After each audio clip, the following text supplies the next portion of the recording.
All right, let's dive into something I think a lot of you have probably wondered about at some point, what women find attractive in men. Yeah.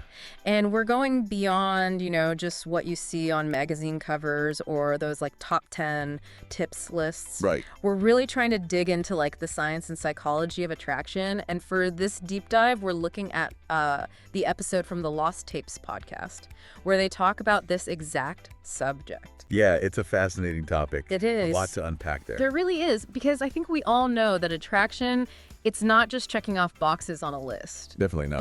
There's something more to it. And way more complex than that. It's those sparks, when Yeah. something clicks with us, with another person. It's chemistry. It's the je ne sais quoi. It really is. Have you ever wondered, like, what's really going on there, though? Right. Underneath the surface, what's driving those sparks? It's so interesting how often we think about attraction in terms of stereotypes. I know. Like tall, dark, and handsome. Yeah. But the reality is, it's way more nuanced. So much more to it. Yeah.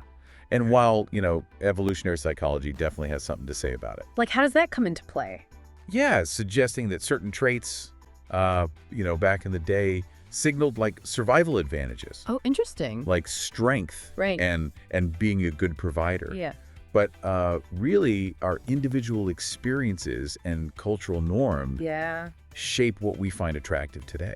So it's like a mix of those primal instincts, Right. and then also our own personal experience. Our too. upbringing, our culture, everything comes into play. That makes sense. So those caveman instincts, Right. they're just part of the story. Just one piece of the puzzle. What else is going on there? Because the episode we're looking at, they mentioned scent being surprisingly important. It's huge. It's way more important than people realize. Really? Yeah. I never would have thought of that. It's really powerful. And I think a lot of that has to do with pheromones. Pheromones, right.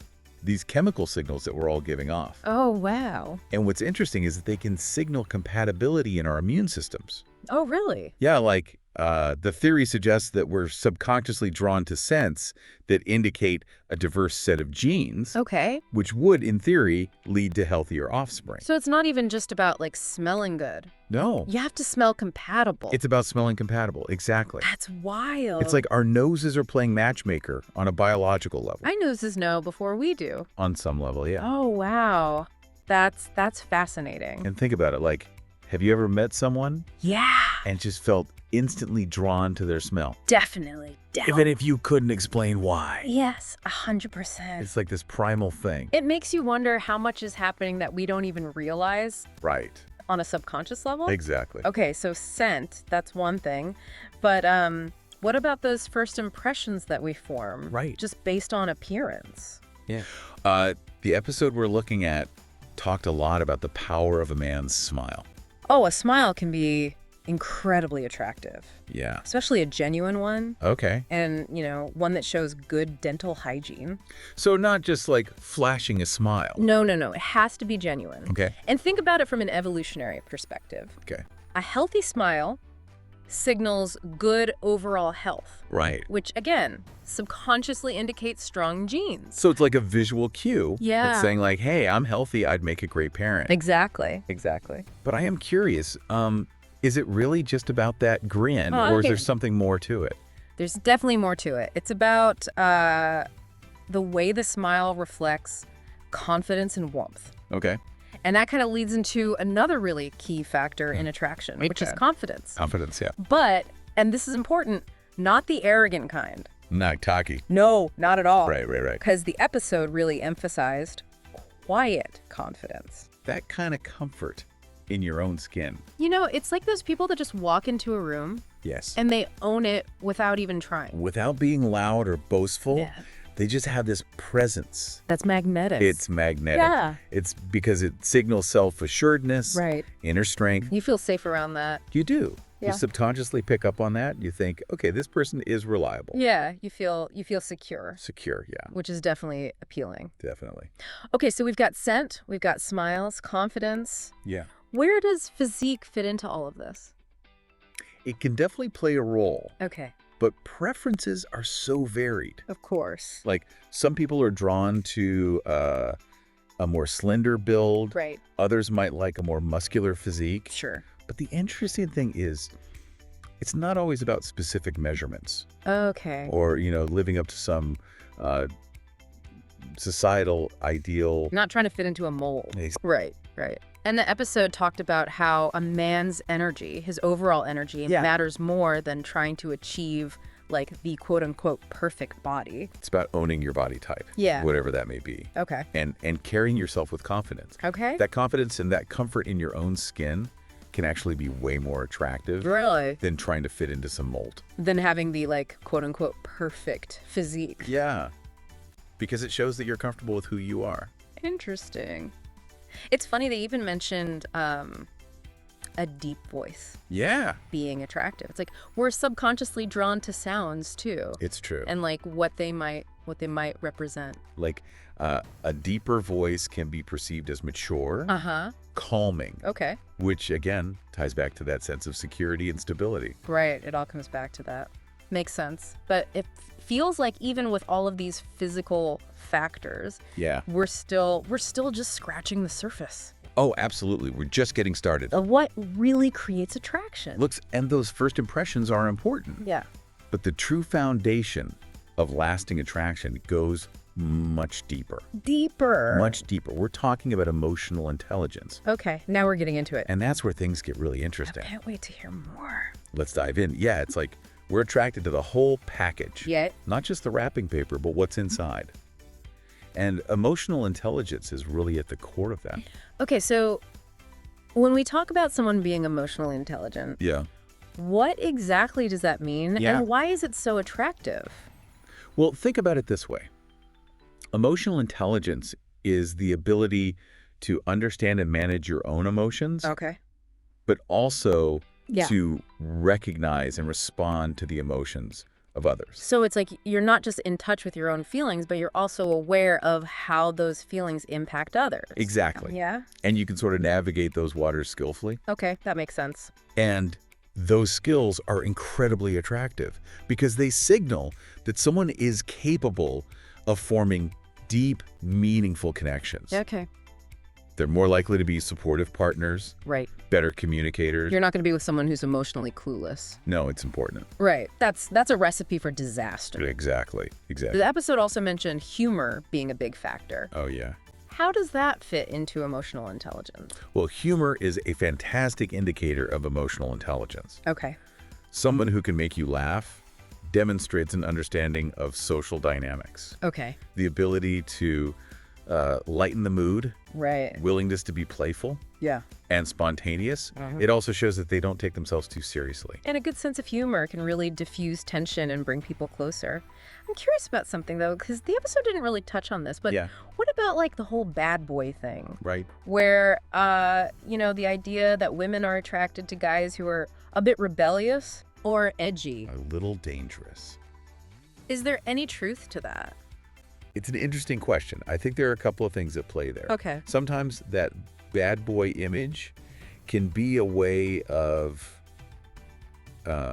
sort of masking insecurity or emotional unavailability. Oh, interesting. It's like a defense mechanism, a way to avoid intimacy. Oh, okay.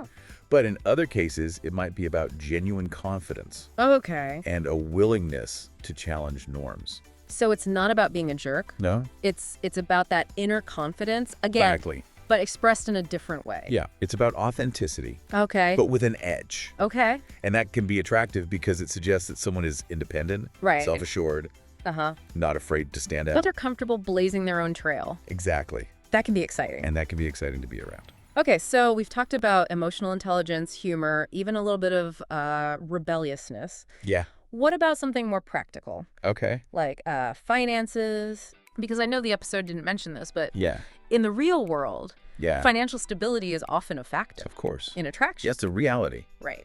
You're absolutely right. And I think it's important to distinguish between being attracted to wealth Okay. versus being attracted to someone who is responsible, has a good work ethic. So it's not about the size of their bank account. It's about It's about their values and their approach to finances. yeah. And knowing that they're a responsible adult who can manage their money. It's like feeling secure, Yes. knowing that you're on the same page Exactly. and you can build a stable future. Working towards common goals. Yeah, and that sense of partnership Yeah, extends beyond just finances. absolutely. It's about feeling supported and valued in all aspects of life. Right. Emotionally, Yeah. intellectually, spiritually. It's about finding that person who celebrates your successes, who supports you through challenges and encourages you to grow. To be your best self. Yeah, you're a team. Exactly. You're facing life's adventures together. Absolutely. You've got each other's backs. That's what it's all about. Okay, so we've covered a lot of ground here. We have. From those initial sparks of attraction Yeah. to the deeper qualities Yeah. that really build those lasting connections. The foundation of a strong relationship. What's the biggest takeaway from all of this? I think the key takeaway is that attraction is multifaceted. Okay. It's influenced by a combination of factors. Yeah. Physical cues, Uh-huh. personality traits, Yes. emotional intelligence, shared values, Right. and even, practical considerations like financial stability. And it sounds like what we're talking about is something much deeper Yes. than just like fleeting attraction. Yeah. We're talking about true compatibility. Exactly. It's about finding someone who complements you, Right. who challenges you to grow, and who brings out the best in you. It's like finding that missing piece of Yeah. the puzzle. Exactly. You hit the nail on the head. It's about finding someone who complements you, Right. who challenges you to grow, Yeah. and who brings out the best in you. It's like finding that missing piece of the puzzle Yeah. where everything just kind of clicks into place Exactly. and the picture becomes clearer. And more vibrant. And it's about being willing to do the same for them in return. Yeah. Relationships are a two-way street. Right. It's about giving and receiving, Yeah. supporting and being supported, Okay. and growing together as Yeah. individuals and as a couple. So it's not just about finding someone who gets you. Right. It's about finding someone that you want to get as well. Exactly. You're excited to learn from, to grow with. Yeah. And you know what's really interesting? What's that? When we focus on cultivating those inner qualities in ourselves, Mm-hmm. kindness, empathy, emotional intelligence, we actually become more attractive to others. It's like that saying, Yeah. what you seek is seeking you. Exactly. If you want to attract someone who's kind, compassionate, You have to embody those qualities yourself. you have to be that person. Yeah, And that's a really empowering message it is. because it means we actually have a lot of control Yes. over our own attractiveness. Way more than we realize. It's not just about, Yeah. luck of the draw or being born with certain traits. Right. It's about working on ourselves, Yeah. becoming the best version. Of yourself. Yeah, yeah. So if someone's listening to this and they're thinking, okay, but how do I actually become more attractive? Yeah. What advice would you give them? I would say focus on developing those inner qualities we've been talking about. Okay. Practice active listening. Uh-huh. Be genuinely curious about others. Right. Learn to communicate your feelings effectively. Okay. And most importantly, be kind to yourself Yeah. and to others. So it's about becoming the kind of person Yeah. you'd want to be in a relationship with. Exactly. Someone who's emotionally mature, Yeah. supportive, Mhm. brings positive energy to the table. Absolutely. And don't be afraid to show your true self. Oh, that's a good one. Vulnerability can be incredibly attractive Okay. because it allows for deeper connection, intimacy. It's about like letting go of that need to be perfect. Yes, Embracing who you are. exactly. Flaws and all. Because at the end of the day, it's our imperfections that make us unique yeah. and interesting. Right. And it's in those imperfections that we often find the most beauty Right. and connection. This has been an incredibly insightful deep dive. It has. We've learned that attraction is this complex interplay Yeah. of biology, psychology, personal experience. It's all connected. It's everything. There's no magic formula, Right. but there are definitely some key ingredients that can Okay. kind of enhance Yeah. our attractiveness. And the most important ingredient of all is authenticity. Authenticity. Being true to yourself, Yeah. embracing your strengths Yeah. and your weaknesses, Okay. and just letting your inner light shine. I like that. That's what truly makes you irresistible. So to wrap things up, Yeah. I want to leave you with a thought-provoking question. Okay. Inspired by our source material, Yeah. but taking it a step further. Okay. Considering all these insights, what qualities do you find most compelling in a potential partner Good question. and why? Take some time to reflect on that. Yeah. And remember, attraction is a journey of self-discovery. Yeah. The more you understand yourself and what you value, Right. the more likely you are to find someone who truly complements you. That brings us to the end of our deep dive. It does. Remember, attraction is this fascinating and ever-evolving journey. Absolutely. So keep exploring, keep learning, Keep an open mind. and most importantly, keep an open mind and heart. You never know where those sparks might lead you. You never know. Dive into the shadows of human nature with the Lost Tapes podcast, where the truths hidden beneath our daily lives are brought to light. We uncover the layers of complex relationships, hidden emotions, and raw realities, from mental health to life's hardest truths. No topic is off limits, no story too raw. The Lost Tapes podcast is your invitation to understand the unspoken facets of life. Join us and let's explore life's hidden sides, one story at a time. Don't miss out on more hidden truths. Subscribe now to the Lost Tapes podcast. Stay curious. Stay informed. Click the subscribe button and hit the bell icon to never miss an episode.